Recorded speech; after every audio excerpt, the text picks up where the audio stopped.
Tashmë do të kalojmë në një tjetër tematik. Në një tematik që duket sikur na shqetëson të gjithëve, janë pikërisht takimet që ne bëjmë her pas here në punë. Mbledhjet sigurisht janë të rëndësishme dhe komunikimi, por duhet thënë që ndonjëherë duket sikur kanë funksionin e tyre të kundërt. E kemi parë her pas here që shumë punonjës thonë që ky takim mund të ishte një email. Dhe në fakt për këtë donim të flisim dhe në sotme për të kuptuar më shumë se çfarë ndodh vërtet pas këtyre takimeve. A janë të nevojshme, a rrezikojmë ne duke i bërë këto? Po për të folur më gjatë dhe për të kuptuar, kam kënaqësinë që mëngjesin e sotëm ta nis me ekspertin e punësimit Arbër Xhihani. Mirëmëngjes. Mirëmëngjes, Adelina. Tani për të kuptuar më gjatë edhe për ta parë në mënyrë më të hollësishme këto takime, këto mbledhje, cilën qëllim kanë kryesor dhe që më pas të kalojmë cilat janë ato që ne bëjmë gabim dhe që dalin nga i qëllimi kryesor dhe fillestar që ne kemi. Pikë së pari duhet thënë që takimet e organizuar në ndërmarrje kryesisht i referohen atyre ndërmarrjeve që kanë një vendimarrje apo një numër të madh punonjësit të cilët duhet të transferojnë qoftë horizontalisht apo vertikalisht informacionin ose të marrin feedback nga punonjësit e tyre për të çuar më pas në vendimarrje. Duhet thënë se mbledhjet janë të nevojshme, por shpesh herë nëse ato nuk janë të mirë përgatitura apo nëse nuk kanë një synim të mirë përcaktuar, mund të kthehen në të dëmshme dhe të kenë efektin e kundërt për sa ishte parashikuar të bëjë mbledhja. Dhe pikërisht për këtë arsye sugjerohet dhe ekspertët kanë dalë në përfundimin se nëse mbledhjet nuk janë në frekuenca të duhur apo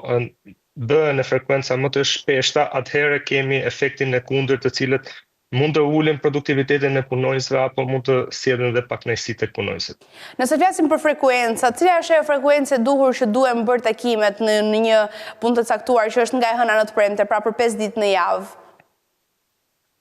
Duhet parë qëllimi i mbledhjeve dhe normalisht kemi mbledhje të cilët janë kryesisht mbledhje informuese dhe normalisht do duhet që eprorët të transmetojnë informacionin tek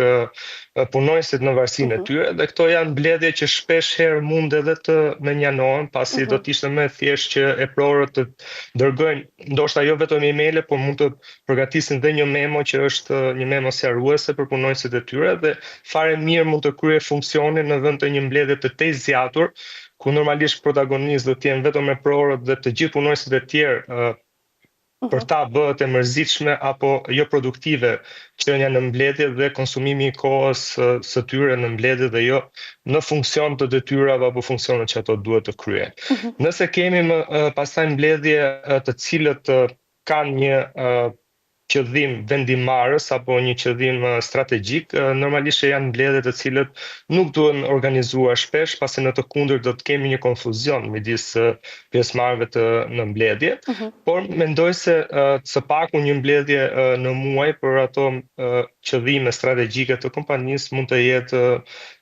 e përshtatshme dhe normalisht është dhe e nevojshme, pasi kur i referohemi takimeve midis kolegëve apo eprorëve, kemi parasysh që i referohemi ndërmarrje me një numër të lartë punonjësish apo ndërmarrje të cilët kanë një linjë vendimarrje të zgjatur krahasimisht me ndërmarrjet të cilët ne jemi mësuar të shohim në Shqipëri. Në Shqipëri, në një treg apo në një strukturë të kompanive ku mbizotron vetpunësimi apo personat fizik ose të bizneset e vogla, të cilët përbëjnë dhe mbi 50% të masës së të gjithë ndërmarrjeve, është pa vend të flitet për mbledhje të shpeshta apo mbledhje frekuente, pasi në këtë rast nuk ekzistojnë këto mbledhje periodike midis eprorëve të tjerë. Por ka kompani apo ndërmarrje të mirë strukturuar, të cilët normalisht kanë dhe një bord drejtues apo një linjë vendimarrje që shpesh herë nuk është në përditshmërinë e kompanisë apo nuk merr pjesë në përditshmërinë e kompanisë, por do duhet që të marrë informacion nëpërmjet drejtorëve të sektorëve të caktuar dhe normalisht të gjitha këto mund të bëhen në mbledhje. Po ndërkohë në një studim të fundit në këtë rast për punonjësit amerikanë thuhet se harxojnë 35% të kohës së tyre të javës në mbledhje. Nga eksperienca juaj dhe nga përvoja si e keni parë në Shqipëri, si është ky raporti, a bëjmë kaq shpesh edhe në mbledhje? Jo, pikërisht siç thash edhe më herët në Shqipëri, nuk mendoj se është rasti që kompanitë të kenë kaq shumë mbledhje, ndoshta edhe për vetë natyrën tonë të bërit mbledhje shpeshherë dhe në kafene apo në disa ambiente të cilat janë më pak stresuese dhe janë për ne së paku janë më komode për të trajtuar një tematikë specifike. Normalisht që në ndërmarrjet të cilët ka një rëndësi të caktuar vendimarrje, do të organizojnë një mbledhje kryesisht javore për të marrë informacionin e duhur, të cilët nevojitet një eprori apo një bordi drejtues për të çuar më pas në plane strategjike, afatmesme apo afatgjatë, mbledhjet janë të nevojshme. Dhe struktura e kompanive në Shqipëri, të cilët kryesisht janë struktura me drejtues unik apo ku administratori dhe ortaku shpeshherë ndahet nga njëjti person, e bën pak më të lehtë dhe jo të nevojshme që të kemi mbledhje të përsëritura me stafin apo me drejtues të tjerë të kompanisë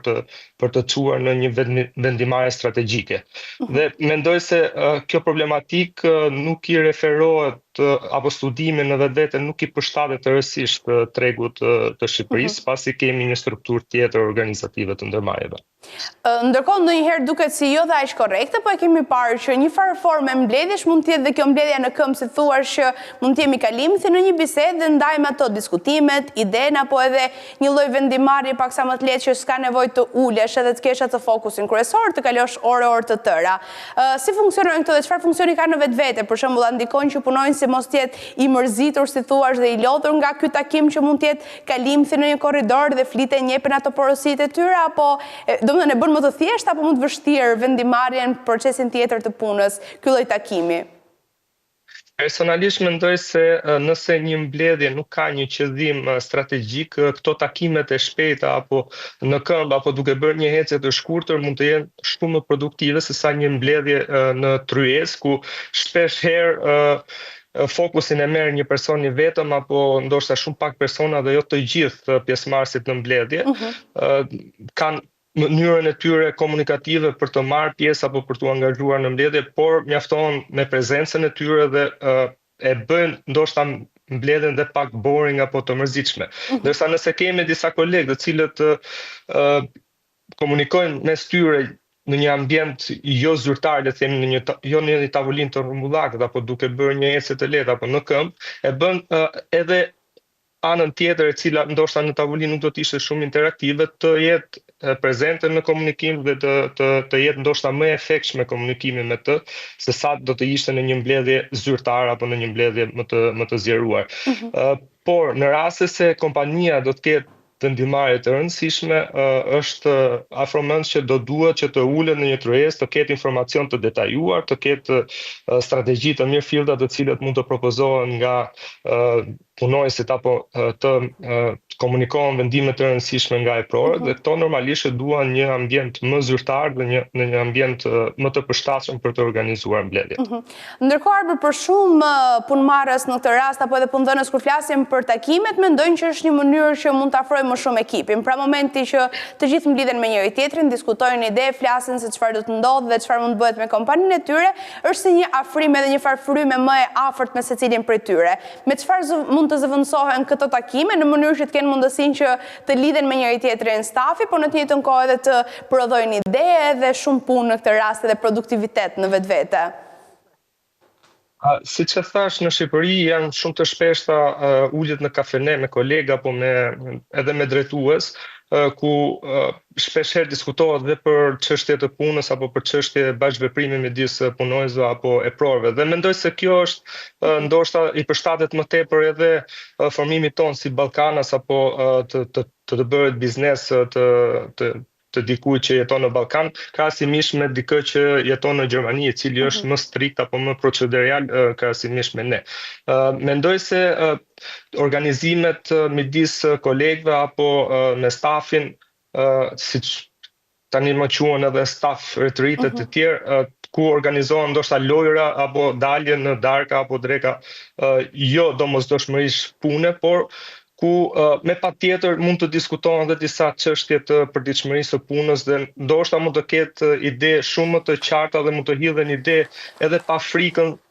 që mund të ketë një punonjës nëse ndodhet në tryezën e mbledhjeve zyrtare i cili mendon se nuk do të gjykohet apo nuk do të paragjykohet për mendimet që mund të hedhin në një ambient jo zyrtar mbledhjesh. Ndërkohë, nëse flasim edhe për kritikat më të shumta që mund të kenë dhënë punonjësit për këto takime, me aq bisedime sa mund të kesh dëgjuar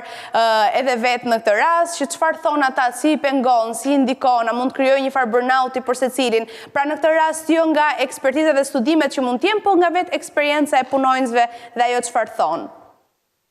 Një problematikë e shtuar erdhi edhe pas Covidit apo me mbledhjet online, ku shpesh herë ato e humbin efektivitetin e tyre pasi bëshin të mërzitshme, të zgjatura, normalisht kishin problematika edhe ndoshta me lidhjet apo qoftë edhe me ndërlidhjen e internetit e tjerë, dhe shpesh herë punonjësit e humbin interesin për të marrë pjesë në këto mbledhje. Dhe duhet thënë që pas Covidit me mbledhjet online, punonjësit arritën të gjenin edhe mënyra për të qitë apo për t'ju shmangur këtyre mbledhjeve, dhe pak herë kemi parë edhe meme online duke parë mënyra se si të luajmë kursorin e mouse thjesht për të treguar që ne jemi prezent në mbledhje, por ndërkohë që nuk ishim fizikisht apo mendërisht prezent në mbledhjen e të zgjatur që mund të bëhen online. Për këtë arsye do duhet që mbledhjet apo personat të cilët planifikojnë apo organizojnë mbledhje do duhet të parashtrojnë me shumë kujdes të gjithë informacionin apo dhe kozjatën e mbledhjeve, pasi normalisht nëse do të kemi një mbledhje jo të qartë për punonjësit, apo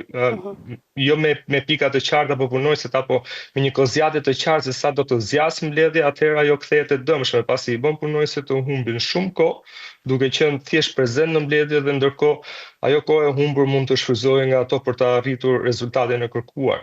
Dhe shpesh herë nëse ato marrin pjesë në mbledhje të zgjatura, përkthehen në orë shtesë pune për të arritur pikërisht produktivitetin e tyre, të cilët do duhet të arrinin nëse nuk do të ishin në mbledhje. Një problematik tjetër është edhe fakti se orari ku organizohen mbledhjet shpesh herë nuk është i gjetur mirë dhe i pengon punonjësit që të kenë vazhdimsinë e tyre në përditshmërinë e punës apo në arritjen e atij plani pune që ato mund të kenë, qoftë plani ditor apo plani javor. Duhet të thënë se do të ishte më e udhës nëse mbledhjet do të zhvilloheshin në mëngjes ose afër përfundimit të orarit të punës, sesa në mesditë apo në një orar jo të përshtatshëm ku ndoshta punonjësi apo personi i cili është kërkohet që të marrë pjesë në mbledhje arrin dhe kulmin e produktivitetit të tij, dhe ndërkohë do duhet të ndërpresë aktivitetin e punës për të marrë pjesë në mbledhje, qoftë informuese apo mbledhje të rëndësishme strategjike. Këto janë ndër problematikat kryesore që ndeshen gjatë përditshmërisë së punës së punonjësve. Për të qëndruar edhe pak më gjatë te kultura ballkanike, doja të ndaleshim edhe pak tek ky kontrolli që menaxherët në këtë rast duan të kenë për punonjësit e tyre. A funksionojnë këto takime, qoftë edhe për punën hibride, kryesisht që është edhe më në merake dhe her pas here janë këto dyshimet nëse po punon një punonjës sa duhet, apo në të njëjtën kohë nga studimet e tjera që del që shumë punonjës kur janë në punë hibride apo kur janë duke punuar kështu nga laptopi i tyre nga një vend tjetër, punojnë më shumë edhe se kanë mundësi për të punuar kur të duan. A është për shkak të kontrollit, a mund të ndodhë për shembull që këto mbledhje të bëhen për të kuptuar dhe për të mbajtur kështu në frena, si thua, të gjithë punonjësit? Po, mendoj se qëllimi kryesor i mbledhjeve të shpeshta apo përsërisë në rast të një pune hibride apo një pune remote apo online, është edhe fakti për të kontrolluar apo për të vërtetuar nëse realisht i punësuari po kryen detyrat e tij në kohë dhe sipas një përdogaritje që ato mund të kenë bërë të punës së tyre ditore apo javore për të arritur një qëllim të caktuar. Por personalisht mendoj se kontrollet të tilla nuk janë të frytshme dhe nuk janë të efektshme dhe vendosin një trysni apo një lloj presioni tek të punësuarit, të cilët në fund të fundit në momentin që kanë zgjedhur për të bërë një punë hibride apo një punë online, kanë zgjedhur për shkak të përshtatshmërisë së tyre të bërit detyrat apo punën e tyre në këtë formë. Dhe gjithashtu dhe prorët apo drejtuesit të cilët e kanë pranuar do duhet të pranojnë dhe faktin se duhet i lënë në dorën e tyre të zgjedhin kohën më të përshtatshme për të bërë këto detyra apo për të bërë këto funksione. Në të kundërt kanë gjithmonë alternativën për ta zëvendësuar këtë punë me një punë fizike në zyrë nëse do duan të kenë kontroll të vazhdueshëm për të parë ecurinë e performancës së punonjësve të tyre. Për këtë arsye mendoj se në momentin që një kompani apo një drejtues pranon që punonjësit të kryejë detyrën e tyre nga shtëpia apo nëpërmjet kompjuterit, atëherë do duhet të pranojë edhe faktin që nuk duhet të ekzistojë një kontroll i përditshëm apo i vazhdueshëm, pasi nuk është i efektshëm dhe sjell thjesht presion të shtuar tek punonjësit dhe shpeshherë bën që ato të mos kryejnë detyrat e tyre në kohë. Si ekspert punësimi në këtë rast, çfarë do i thoje një punëdhënësi që mund të jetë duke na ndjekur në këto momente dhe që bën takime shumë të shpeshta me idenë që mund të jenë më produktive, mund të sjellin gjëra më të mira në kompaninë e tyre, por pa e kuptuar mund të bëjë efektin e kundërt? Mendoj se të qenë fizikisht në një mbledhje nuk është as pak produktive për çdo, qoftë drejtues apo nënpunës. Për këtë arsye,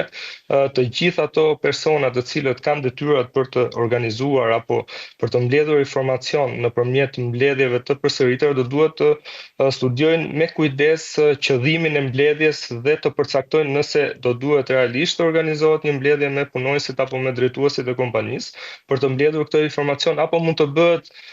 thjesht një komunikim nëpërmjet emaileve apo memove sqaruese apo informuese nëpërmjet tyre,